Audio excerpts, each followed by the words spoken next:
Students welcome to geography classes. अपने पिछले video में हमने पढ़ा था कि जीआईएस की प्रोसेस क्या है या सीक्वेंस क्या है। आज के इस वीडियो में हम पढ़ेंगे कि जीआईएस के लाभ क्या हैं, यानी कि एडवांटेजेस ऑफ जीआईएस। जीआईएस जो है वो मुख्य रूप से 3 कार्य हमारे लिए करता है, और ये 3 कार्य क्या हैं। पहला है, ये डेटाबेस मैनेजमेंट सिस्टम को फॉलो करता है, यानी कि एक बहुत बड़ा डेटाबेस इसमें होता है। ये हमारे लिए स्पेशल एनालिसिस करता है, और ये मैपिंग पैकेज है बहुत बड़ा, यानी कि इसमें मैप्स जो है बहुत अच्छी क्वालिटी के बनाए जा सकते हैं। वो प्रोसेस सारा जो है आप पढ़ चुके हो कि किस तरह स्पेशल डेटा इनपुट दिया जाता है, एट्रीब्यूट डेटा इनपुट दिया जाता है, और उसके बाद फाइनली जो है स्पेशल एनालिसिस किया जाता है। तो इस तरह जो है आज के इस वीडियो में हम पढ़ेंगे कि जीआईएस के लाभ क्या क्या हैं, भौगोलिक सूचना तंत्र के लाभ क्या क्या हैं। सबसे पहले जीआईएस के लाभ की अगर हम बात करें तो इसका सबसे बड़ा गुण ये है कि ये जो है निर्णय लेने की क्षमता में वृद्धि करता है। निर्णय लेने की क्षमता में वृद्धि कैसे करता है? क्योंकि ये स्थानिक विश्लेषण करता है। जब स्थानिक विश्लेषण करता है तो हमारे पास चीज़ों की और विभिन्न स्थानों की सूचनाएं एकत्रित होती हैं। वो सूचनाएं जब हमारे पास आ जाती हैं तो उसके आधार पर हम नीति निर्माण कर सकते हैं और निर्णय ले सकते हैं। ठीक है। इसके बाद है कम लागत में उच्च गुणवत्ता। कम लागत में उच्च गुणवत्ता भी जो है जीआईएस के माध्यम से हम कर सकते हैं, क्योंकि इसमें बहुत हाई क्वालिटी के मैप्स हमें उपलब्ध होते हैं, जिनकी लागत अगर उन मैप्स की क्वालिटी के अनुरूप देखी जाए तो बहुत ज़्यादा नहीं होती है। जीआईएस हमें उच्च संचार सुविधा उपलब्ध करवाता है। कैसे करवाता है? क्योंकि जीआईएस में एक सेंट्रल जो है लोकेशन होती है जहाँ पे सारा डेटाबेस इकट्ठा होता है, या इसका जो आउटपुट है, मैप्स है, डेटाबेस है, सब कुछ जो है ऑनलाइन होता है, सॉफ्टवेयर में होता है। तो उसको इजीली हम कहीं भी जो है उसको कम्युनिकेट कर सकते हैं। तो हाई कम्युनिकेशन फैसिलिटी जो है हमें जीआईएस उपलब्ध करवाता है। इसके बाद ये जो है रिकॉर्ड को संभाल कर रखता है। जीआईएस रिकॉर्ड को संभाल कर रखता है। कैसे रखता है कि एक डेटाबेस हमारे पास है, और उस डेटाबेस से हम जो है जब चाहें जिस तरह की सूचनाएं चाहें हम निकाल सकते हैं। अगला है स्थानिक विश्लेषण। स्पेशल एनालिसिस जो है जीआईएस की सबसे बड़ी जो है हम कह सकते हैं कि लाभ है। और अगर हम जो दूसरे सूचना तंत्र हैं उससे इसकी तुलना करेंगे तो हम ये पाएंगे कि स्थानिक विश्लेषण एक ऐसी प्रक्रिया है जो जीआईएस के अलावा और किसी सॉफ्टवेयर में हमें नहीं मिलती है। ठीक है।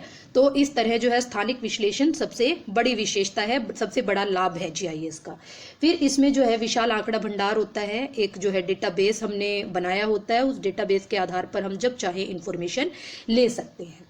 जीआईएस में आंकड़ों की रिवीजन और अपडेट बहुत आसान होता है। कैसे होता है? जो डेटाबेस हमारे पास होता है ना, उस डेटाबेस में जो डेटा होता है उसको हम आसानी से जाकर जो है चेंज कर सकते हैं, चाहे वो स्पेशल डेटा हो या नॉन स्पेशल डेटा हो, दोनों को हम चेंज कर सकते हैं। और जैसे ही हम चेंज करेंगे जो मैप है वो ऑटोमेटिकली अपडेट हो जाएगा। जो भी नई फीचर, जो भी नया डेटा जो है हम उसमें फीड करेंगे वो ऑटोमेटिक पूरे हमारे सॉफ्टवेयर पे जो है अपडेट हो जाएगा, और हमारे मैप पे भी अपडेट हो जाएगा। ये शीघ्र सूचनाएं हमें उपलब्ध करवाता है, बहुत शीघ्र सूचनाएं देता है। हम जो जीआईएस के मैप हैं उनको विभिन्न समय अवधियों में, वार्षिक या मासिक या त्रिमासिक, इस तरह जो है इस अंतराल पे मैप्स को देखकर, उनके डेटा को देखकर जो है जो क्रोनोलॉजिकल चेंजेस होते हैं, यानी कि समय के अनुसार जो परिवर्तन होते हैं उनके अनुसार हम इससे सूचनाएं प्राप्त कर सकते हैं।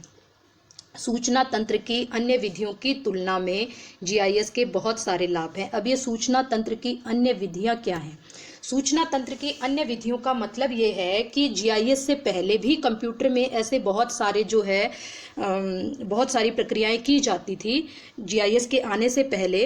तो वो जो सूचना तंत्र है उसके अपेक्षा जीआईएस कैसे जो है पॉपुलर हुआ, या जीआईएस में क्या विशेषताएं थी, तो ये सूचना तंत्र की अन्य विधियां जीआईएस के आने से पहले की विधियां हैं, जो जीआईएस के आने से पहले काम करती थी कंप्यूटर में, और जीआईएस के आने के बाद भी जो है ये काम कर रही हैं, लेकिन इनमें कुछ लिमिटेशंस हैं। तो ये कौन कौन सी विधियां हैं? ये कई विधियां हैं, जैसे एएम एफएम है, डाटाबेस मैनेजमेंट सिस्टम है, कंप्यूटर असिस्टेड कार्टोग्राफी है, डिजिटल मैप्स हैं, इसके अलावा जो है कैड है, इस तरह की कई जो है अन्य विधियां हैं जिनके द्वारा जो है कई अन्य विधियां हैं जिनके तुलना में जीआईएस बहुत ही महत्वपूर्ण है, बहुत ही लाभकारी है। तो अब ये जो अन्य विधियां हैं इनको हम एक एक करके जीआईएस से इनकी तुलना करेंगे कि अन्य विधियों की अपेक्षा जीआईएस के क्या क्या लाभ है।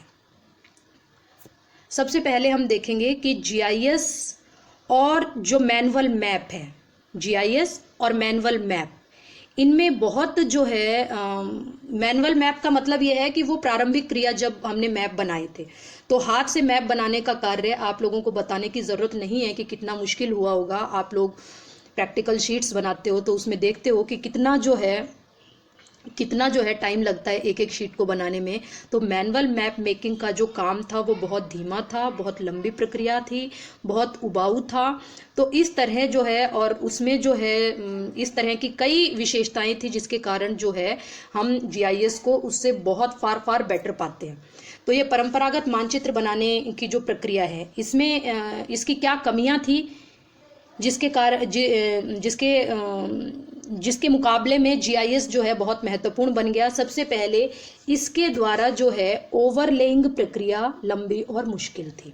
डिजिटल जो हमारे मैनुअल मैप थे उनको बनाना और रख रखाव ये सारी चीज़ें तो थी कि बहुत लंबी प्रक्रिया थी उनको बनाना, लेकिन बनाने के बाद एक ओवरले एनालिसिस, क्योंकि भूगोल में हमें ज़रूरत पड़ती है कि हम एक डेटा का दूसरे डेटा से अंतर संबंध स्थापित करें, है ना। तो इसके लिए हमें ओवरलेइंग की प्रक्रिया अपनानी पड़ती है। तो ये ओवरलेइंग प्रोसेस जो है बहुत लंबी और मुश्किल थी। कैसे थी कि मानचित्र की अलग अलग लेयर्स बनाई जाती थी ट्रांसपेरेंट शीट पे, और फिर उनको एक दूसरे के ऊपर रखकर ओवरले एनालिसिस किया जाता था। लंबी और मुश्किल प्रक्रिया थी। और साथ साथ जब आप उससे 2-3 तरह के मैप्स की ओवरले एनालिसिस कर लोगे, लेकिन जब वो डेटा बहुत ज़्यादा हो जाता है तो वो ओवरले एनालिसिस जो है संभव नहीं हो पाता है। इसी प्रकार कागजी जो मानचित्र हैं उनके रखरखाव में बहुत मुश्किल होती थी। एक समय पर एक ही व्यक्ति उसको प्रयोग कर सकता था और जिसको चाहिए होता था वही बनाएगा। उनका जो है उनको एक क्षेत्र से दूसरे क्षेत्र में या एक व्यक्ति से दूसरे व्यक्ति को जाने की प्रक्रिया संभव नहीं थी। इसी प्रकार सीमित सूचनाओं का चित्रण उसमें किया जाता था, और मानचित्र पर जो चर हमने अंकित कर दिए वो वास्तव में स्थायी हो जाते थे। उनमें परिवर्तन अगर हमें करना है तो फिर नए मानचित्र का ही निर्माण करना होगा। लेकिन जीआईएस में हम क्या कर सकते हैं कि हम जब चाहें डेटा को चेंज करके मैप ऑटोमेटिकली अपडेट हो जाएगा। ठीक है। इसी प्रकार मानचित्र के संशोधन की प्रक्रिया बहुत लंबी थी और उसमें सामयिक परिवर्तन को दिखाना जो है संभव नहीं था। अगर आपको सामयिक परिवर्तन दिखाना था तो उसके बहुत सारे जो है मैप बनाने पड़ेंगे और वो प्रक्रिया कितनी लंबी होगी। तो इस तरह परंपरागत मानचित्र की तुलना में जीआईएस ने बहुत सारी सुविधाएं हमें दी हैं कि जीआईएस में ओवरले एनालिसिस इतना आसान हो जाता है, एकदम जो है शीघ्र मैप बन जाते हैं। इसके साथ जो है एक सेंट्रलाइज्ड डेटाबेस होता है जिसको कहीं भी हम उपयोग कर सकते हैं। जो यूज़र है वो काफ़ी फ्लेक्सिबल होते हैं, एक यूज़र से दूसरे यूज़र पे आसानी से हम जा सकते हैं। इसी प्रकार असंख्य सूचनाओं का प्रदर्शन जो है हम इसमें कर सकते हैं। तो इस तरह डिजिटल जो मैनुअल मैप थे उनके ऊपर जीआईएस की बहुत सारे लाभ हैं जिसके कारण हम जीआईएस का उपयोग करते हैं। अगला जो है कंप्यूटर असिस्टेड कार्टोग्राफी है। कंप्यूटर असिस्टेड कार्टोग्राफी सिंपली क्या है कि ये जो है जो मैप हम हाथ से बनाते थे वो एक्चुअली अब कंप्यूटर से बनाने लगे हम उसको जो है माउस की सहायता से उसको डिजिटाइज करके ड्रैग करके जो है, मतलब जो मैनुअल मैप था वो अब डिजिटल मैप हो गया। ठीक है, मैनुअल मैप जो है अब डिजिटल मैप हो गया। इसका लाभ ये था कि जो मैनुअल मैप हमारे थे, जो हाथ से बने हुए मैप होते थे, उनकी अपेक्षा बहुत जल्दी बन जाते थे ये, और इनमें परिवर्तन आसान होता था क्योंकि डिजिटल डेटा होता है तो उसमें परिवर्तन करके जो है बहुत आसानी से हम इसका प्रयोग कर सकते हैं।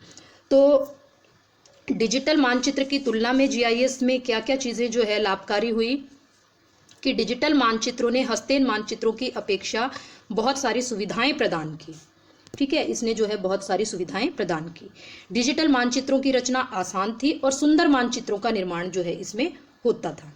लेकिन क्या नहीं था कंप्यूटर असिस्टेड कार्टोग्राफी में, या जो हमारे डिजिटल मानचित्र थे उनमें क्या नहीं था?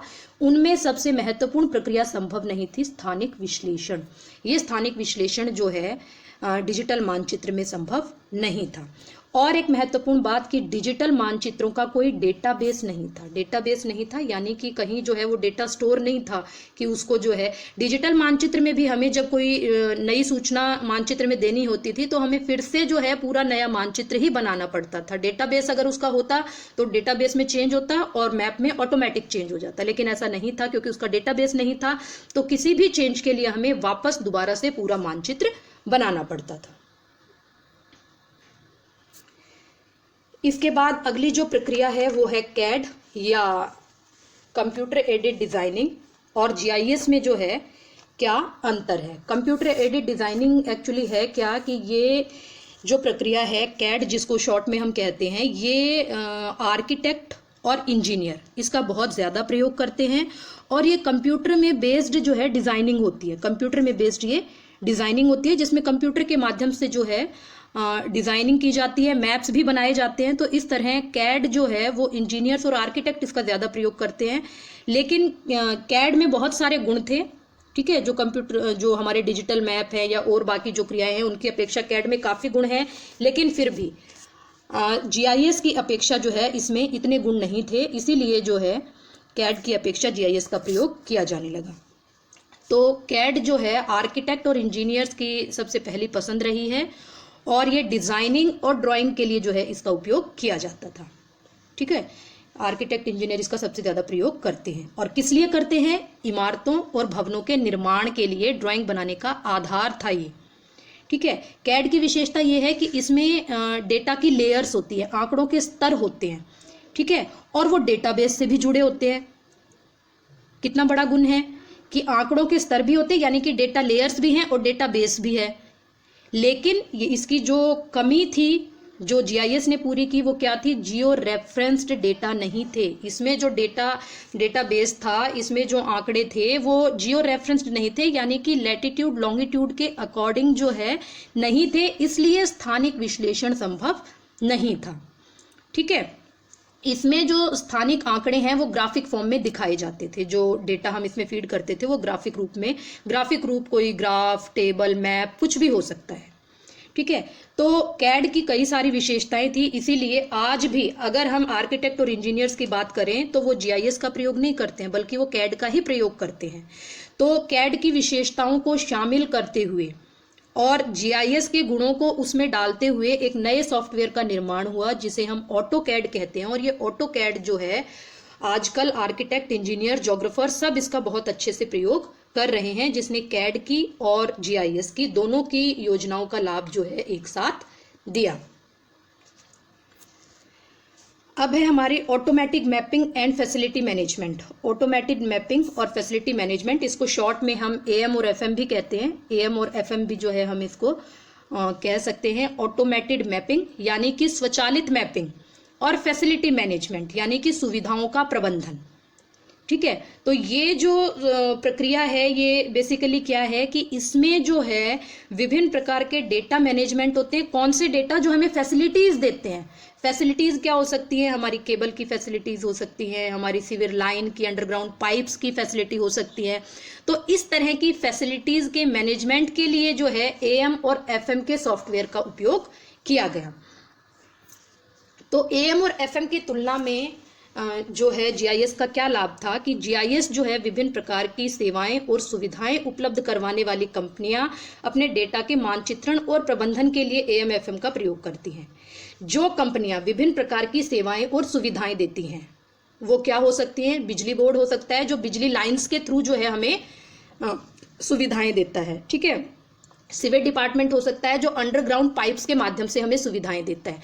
गैस पाइपलाइन की सुविधा हो सकती है, केबल बिछाने की सुविधा हो सकती है। तो इस तरह ये जो है सेवाएं और सुविधाएं हैं, विभिन्न प्रकार की सेवाएं और सुविधाएं हैं, ठीक है, जो कंपनियां उपलब्ध करवाती हैं और कंपनियां इसका डेटा मैनेज करती हैं। वो डेटा वो कहाँ मैनेज करती हैं? एएम और एफएम के माध्यम से, ठीक है। वो एएम और एफएम का प्रयोग जो है वो विभिन्न प्रकार की सेवा और सुविधा उपलब्ध करवाने में करती हैं और उनका मानचित्रण करती हैं। एएम और एफएम में जो है मानचित्रों के आंकड़ों को ग्राफिक रूप में प्रदर्शित किया जाता है, यानी कि ग्राफ के माध्यम से उसकी स्टोरिंग की जाती है, डेटा को स्टोर किया जाता है, डेटा होता है, डेटाबेस होता है इसमें, और इसके साथ साथ जो है उसको ग्राफिक रूप में प्रदर्शित किया जाता है, ठीक है। और इसमें एट्रीब्यूट डेटा को भी अलग से टेबल में व्यवस्थित किया जाता है। लेकिन यहाँ वही बात कि जीआईएस से अलग कैसे हुआ, या जीआईएस क्या अतिरिक्त देता है, क्योंकि यहाँ का भी डेटा जो है वो जियो रेफरेंस्ड नहीं है। ठीक है, वो एट्रीब्यूट डेटा रखते हैं, यानी कि एक डेटा बेस होता है, उसको ग्राफिक रूप में भी प्रदर्शित करते हैं। लेकिन जो है यहाँ का जो डेटा है वो सबसे पहली बात तो कि ये जो है एक छोटे एरिया के लिए उपलब्ध होता है। जो सुविधाओं की मैपिंग होती है, जो फैसिलिटी मैनेजमेंट की मैपिंग होती है, वो छोटे लेवल के लिए होती है। बिजली डिपार्टमेंट जो है वो मैपिंग कर सकता है कि कहाँ कहाँ जो है केबल बिछी हुई है, तो यानी कि बहुत छोटे क्षेत्र के लिए जो है इसका उपयोग किया जाता है। जबकि जीआईएस जो है बहुत विशाल क्षेत्र के लिए प्रयोग में लाया जाता है।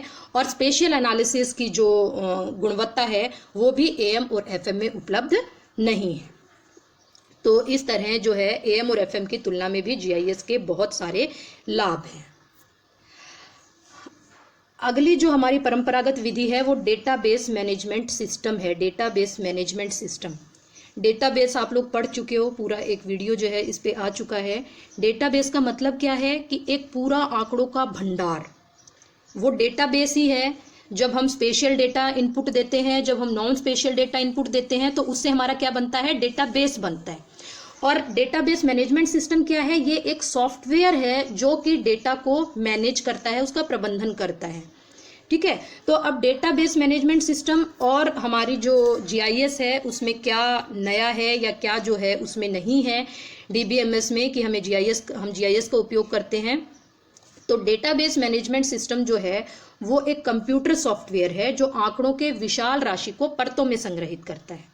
ठीक है, इसके द्वारा पुनरावृत्ति कम होती है। जो डेटा हमने फीड किया है उसमें जो रिपीटेड डेटा होता है वो उसको डिलीट कर देता है, यानी कि एक जो है एक कॉम्पैक्ट डेटा जो है हमारे पास होता है।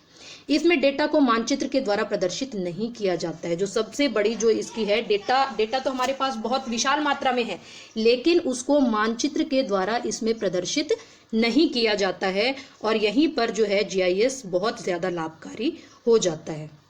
डेटा अपडेट की सुविधा इसमें है कि हम डेटाबेस मैनेजमेंट में जैसे ही डेटा चेंज करेंगे वैसे ही हमारा पूरा डेटा जो है अपडेट हो जाता है।